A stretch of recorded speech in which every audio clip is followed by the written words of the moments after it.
Media ప్రేక్షకులందరికీ నమస్కారం అండి. నా పేరు బుడుమూడి నాగరాజ్ సార్. మాది శ్రీకాకుళం జిల్లా పోలాకి మండలం ఎవర్పేట విలేజ్. నేను ఆంధ్ర తరపున మరియు ఐపీఎల్లో కూడా క్రికెట్ ఆడడం జరిగిందండి.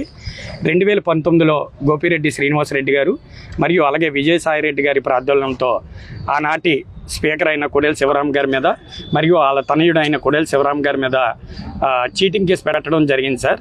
వాళ్ళు నన్ను భయభ్రాంతులకు గురి చేసి కేసు పెట్టమని చెప్పడం వల్లే ఆ రోజు పెట్టడం జరిగింది సార్. ఈరోజు నా తప్పు తెలుసుకున్నాను. లోక్ అదాలత్ ఉందని తెలిసి ఈరోజు నరసరావుపేట సిఐ గారిని రిక్వెస్ట్ చేయడం జరిగింది. సార్, నేను అతని మీద పెట్టిన కేసు అది నా తప్పుపూర్వకంగా నా ఉద్దేశపూర్వకంగా పెట్టింది, దాన్ని రాజీ చేసుకుంటానని అడగడం జరిగింది. సిఐ గారు కూడా లోక్ అదాలత్లో పెట్టి హెల్ప్ చేశారు సార్. నరసరావుపేటను చూస్తే నాకు అసూయ కలుగుతుంది సార్. ఎంతో అభివృద్ధి చెందింది. అలాగే కొడేల శివప్రసాద్ గారికి మరియు వాళ్ళ కుటుంబానికి మంచి జరగాలని కోరుకుంటూ, నరసరావుపేట ఇంకా అభివృద్ధి చెందాలని కోరుకుంటూ నా తప్పుని క్షమించాలని వాళ్ళ కుటుంబాన్ని వేడుకుంటున్నాను సార్.